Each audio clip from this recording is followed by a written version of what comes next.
কত ফুল তুলেছি খালি। এখানে রয়েছে দুখানা জবা ফুল, আর এই যে এত ফুল, আর এই যে তুলসী পাতা, অনেক ফুল তুলেছি। চলো ঠাকুর ঘরে রেখে দিয়ে।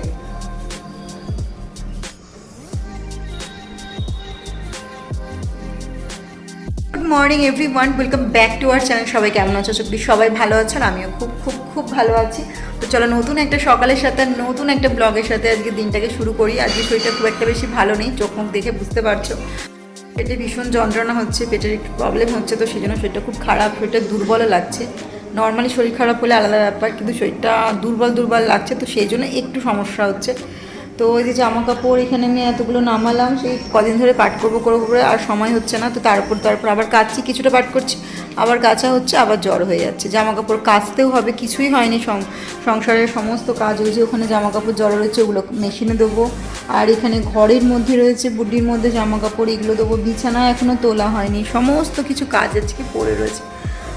তো এই জামা কাপড়গুলো আগে কিছুটা পাট করে নিই। আর আজকে মেয়েকে টিফিনও দিতে হবে, বড়গুলো কিনে দিয়ে দিই। আর কিনে দিলে না মেয়েকে অতটাও তৃপ্তি করে খায় না, যতটা ওকে আমি ভাত কিংবা রুটি কিছু বানিয়ে দিলে ঘর থেকে আর কি সেটা খায়। ওকে বাড়িতে বানানো জিনিসটাও বেশি খেতে ভালোবাসে। তো সেই জন্য ওকে আমি একটু খাবারটা করে দিয়ে আসবো। আজকে কিছু করবো না, কোনো কাজ করবো না, জাস্ট ফুলগুলো তুললাম। এখন তুলে আগে ঠাকুরের ঘরে রাখলাম, ফার্স্ট কাজ করলাম।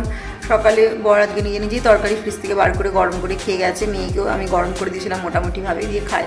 মেয়েকে দিয়ে আমি ওই হাতে ওখানে শুয়ে পড়েছিলাম। শরীরটা মানে এত পরিমাণে দুর্বল লাগছে। তো ওআরএসের জলটা খাওয়ার পরে একটু চার্জ হলাম, তাই ভাবলাম না চলো ব্লগটা শুরু করা যাক। তো এই হচ্ছে ব্যাপার। আজকে সারাটা দিন কী করবো জানি না। তো মেয়েকে বলেছি সোয়াবিনের ঝোল ভাত করে আমি দিয়ে আসবো, ভাবি আর কিছু করতে পারবো না, কারণ সবজি করতে গেলে সবজিটা আমাকে অনেকগুলো কাটতে হবে, ভাবতে হবে। আমার অত সময় নেই, ভালো লাগছে না। বেগুন পটল সব ফ্রিজে পড়ে আছে, যদিও কালকে করেছিলাম পটলের তরকারি, তো সেই কারণে আজকে আর কিছু করছি না। তো ভাবলাম কি সোয়াবিনটা খেতে ভালোবাসে, একটু সোয়াবিনের ঝোল ভাত করে দেবো পাতলা করে, তো বেশ ভালো খাবে। আদা রসুন দেবো না, একটু আদা জিরে বাটা দিয়ে করে দেবো নিরামিষে, তো বেশ ভালো খাবে গরম মশলা দিয়ে দিলে। তো এই হচ্ছে ব্যাপার। আমার জামাগুলো প্রেস করতে হবে, সেগুলো সব জড়ো করতে হবে, আর সংসারে অনেক কাজ রয়েছে, এগুলো করতে হবে। আজকাল ভালো লাগছে না। তো চলো বেশি বকছি না, ভিডিওটা শুরু করা যাক।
তো এই যে পরিষ্কার করে সুন্দর করে একদম ঘর গুছিয়ে নিয়েছি, এই যে ক্লিন হয়ে গেছে। এদিকে পর্দা টর্দা সব সরিয়ে দিয়েছি, এবার নিচের একটুখানি এগুলো সব মুছবো।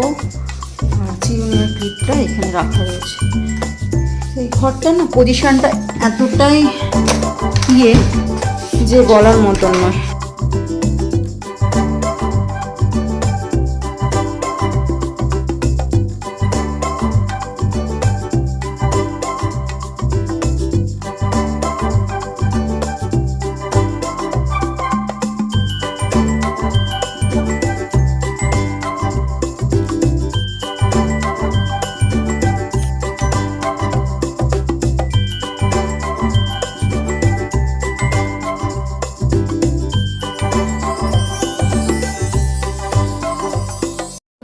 সকালবেলা যেন মনে হয় যেন কম্পিটিশনে নেমে পড়েছি, কারণ সকালবেলা এত পরিমাণে আমার কাজ থাকে না বলার মতো না, তাড়াহুড়ো করে থাকে, আর সবটা টাইমের মধ্যে করার জন্য আমি একটুও শ্বাস নেবারও মতন জায়গা পাই না, এরকম একটা ব্যাপার। সকালে উঠে মেয়ের টিফিন বানানো, বরের টিফিন বানানো, তার মধ্যে নিজের কিছুটা কেয়ার করা, মুখ ধোয়া, ব্রাশ করা, এগুলো তো করতেই হয়, তার মধ্যে চৌকাঠে জল দেওয়া, এগুলো করতে হয়। আমি চৌকাঠে জল একটুখানি দিয়েই তারপরে কী করি, বালতি নিয়ে জল দিয়ে একদম ব্যালকনিটা পুরো ধুয়ে দিই। ব্যালকনি বলো, সিঁড়ি বলো, সমস্ত সিঁড়িগুলোতে আমি জল ঢেলে দিই, কারণ এখানে মেনটেনেন্স দিতে লাগে না, তো সেই জন্য এখানে কেউ কিছু করেও না, আর সেই জন্য আমাকেই দুবাল ছোটো একটা বালতি আছে, সেই বালতিটা করে নিয়ে গিয়ে আমি পুরো সিঁড়িতে জল দিয়ে দিই। তো জল দিয়ে দেওয়ার পরে পুরো পরিষ্কার, সিঁড়িটা তো একদম গড়ান, পুরো নেমে চলে যায়, আর একদম নিচে কেউ থাকেও না। তো নিচে যেহেতু কুরিয়ার অফিস, তো তখন ওরা সকালে যদিও 6:45-6টার মধ্যেও চলে আসে কোনো কোনো সময়, আর আমি অনেকটা সকালবেলা উঠে জলটা ঢেলে দিই, তো সে কারণে আর সমস্যা কিছু হয় না। আর সবাই ওঠার আগে সিঁড়িটা শুকিয়েও যায়, উপরে যারা নামে, তো তাদের তো পরে মোছা হয়, পরে ওদের কাজের লোক আসে, এসে মোছে, তো অনেকটা লেটে মোছে, তাও 2টো 1:30 এরকম টাইমে। আর ওই টাইমে আমাদের মতন বাঙালি ঘরে আমার মনে হয় না কেউ মোছে বলে, তো সে তো হয় না, আর আমার পুজো দিতে লাগে, তো সেই জন্য আমি না সকালই সব কাজটা সেরে নিই। আর এদিকে জামা কাপড় কিছু কেচে রেখেছিলাম, সেগুলো আমি শুকোতে দিয়ে দিলাম ফটফট করে কারণ এই কাজগুলো না করলে আমি রান্নার দিকে যেতে পারবো না। আজকে যেতে হবে মেয়ের স্কুলে টিফিনটা দিতে, কারণ সকালে কোনো রকম খাইয়ে দিয়েছি ওকে, আমি টিফিনটা দিইনি, বলেছি যে টিফিন আমি আজকে দিয়ে আসবো, কারণ আমার শরীর সকালবেলা একদম ভালো লাগছিল না, আর এত শরীরটা খারাপ লাগছিল যে মেয়েকে আর কোনো রকমে আমি রান্না কিছুই করে দিতে পারিনি, তরকারি গরম করে দিয়েছি। আজকে শরীর খারাপ হলে মনে হয় যেন একটু ছুটি পাওয়া যায়, এরকম একটা ব্যাপার। তো সকালবেলা একটু ছুটি পেয়েছিলাম, সেই তরকারি গরম করে দিয়েছিলাম ফ্রিজ থেকে বার করে, সেটাই খেয়ে গেছিলো। আর এদিকে ঘরে বুটির মধ্যে জামা কাপড় সারাদিন ধরে যেগুলো জড়ো হয়েছে, যেগুলো বাসি জামা ছাড়া হয়, ধরো সন্ধ্যেবেলা জামা কাপড় ছাড়ি, আমি তো যেটা ছাড়ি সেটা আর পরি না, তো অনেকবারই নাইটি ছাড়তে হয়, যেহেতু আমাকে গোপালকে সেবা দিতে হয়, 2বার করে গোপালের সেবা দিতে হয়, সেই জন্য আমাকে জামাটা ছাড়তে হয়। সকালে বাসি জামা তো আমাকে এমনিই ঘুম থেকে উঠে আমি ছাড়ি, পুরো গা ধুয়ে নিই, শীতকাল বলো গরমকাল বলো, পুরো গা ধুয়ে হাত পা ধুয়ে একদম ভালো করে পরিষ্কার হয়ে তারপরে জামা ছেড়ে তারপরে রান্নাঘরে যাই। তো এটাই নিয়ম, সবাই মানে কিনা জানি না, তবে বাসি পদে আমার মনে হয় না যে রান্নাঘরে ঢোকাটা খুব ভালো, জামা কাপড় ছেড়ে ঢোকাটাই বেটার। তো সেই জন্য আমি সকালবেলা বাসি জামা ছেড়ে নিই, তারপরে আবার কাজকর্ম হয়ে গেলে সমস্ত, তারপরে আবার জামা কাপড় চান করে নিই, দিয়ে জামা কাপড় ছেড়ে তারপর ঠাকুরকে পুজো দিই। এই হচ্ছে আমার ডেলি রুটিন। আর এই বডিটাকে আমি প্রতিদিন ধুয়ে নিই, কারণ এর মধ্যে ওই যে পরা জামা কাপড়গুলো সমস্ত জড়ো করা থাকে, আবার তার মধ্যে জড়ো করব, ওটা নিয়ে গিয়ে ঘরে রাখবো। আমার না সত্যি কথা বলতে এই পিটপিটানি বাড়িটা একটু বেশি, তো আমি সেজন্য ওইগুলো জামা কাপড়গুলো মেশিনে দিয়ে দিলাম, দেওয়ার পরে এটাকে ধুয়ে চেয়ারের মধ্যে এরম বসিয়ে দিই, জলটা যে ঝরে যায়, কারণ ঘর আমি মুছিনি, এখনও ঘর মুছবো। তো অনেকটা কাজ হালকা হয়ে গেছে, এবার রান্নাঘরটা পরিষ্কার করব। রান্নাঘরটা মোটামুটি মোছা পরিষ্কার হয়ে গেছে, বাসনগুলো জড়ো করে একটু ভিজিয়ে রেখেছিলাম, তো বাসনগুলো মাজা হয়ে গেলেই আমার কাজ মোটামুটি কমপ্লিট। তারপরে দেখি বিকেলে কী কাজকর্ম আছে, কারণ এরপরে মেয়েকে আমি দিতে যাবো টিফিন, তো সেই জন্য রান্নাটা করতে হবে। বেশি কিছু রান্না যে করবো না, আমি সোয়াবিনের ঝোল করে দেবো বলেই দিয়েছিলাম, শরীরটা ভালো নেই, যদি এখন একটু শরীরটা সুস্থ লাগছে, তো সেই জন্য ফটাফট করে বাসনগুলো মেজে নিচ্ছি।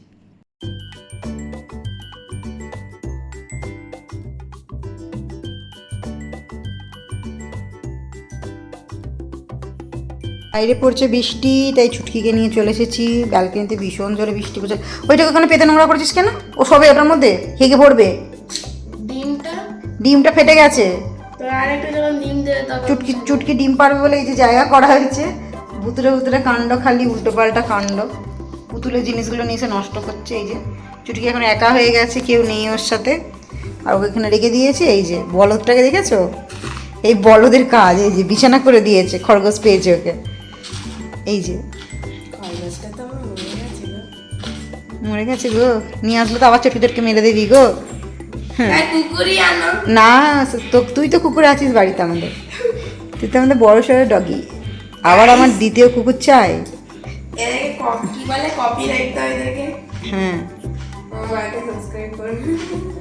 হ্যাঁ, দাঁত বের করা, বিছানা করবো। ভিডিওটা শেষ করলাম, টাটা বাই বাই। শেয়ার করবে তোমাদের ফ্রেন্ডস অ্যান্ড ফ্যামিলির সাথে, সাবস্ক্রাইব করিও, আর বেল আইকনটাও ক্লিক করে দিও, আর সাথে সাথে কমেন্টও করো, কমেন্টটাও যে কারা আছে, কারা ভিডিওস দেখে, ভিউজ করে। ওভার 900 পিপলরাই দেখে মনে হচ্ছে, ভিউজ আছে লাইক বিজি পিপলও আছে, কিছুটা দেখে না। তো টাটা, ভিডিও এখানে শেষ। নেক্সট ভিডিওতে আসবে, সাবস্ক্রাইব করে আসবে, কেন কি নেক্সট ভিডিওটা হচ্ছে ইন্টারেস্টিং ভিডিও। আর তুমি যখন সাবস্ক্রাইব করবে তাহলে আগে চলে আসবে বেল ঘন্টায় ক্লিক করে দেবে। টাটা।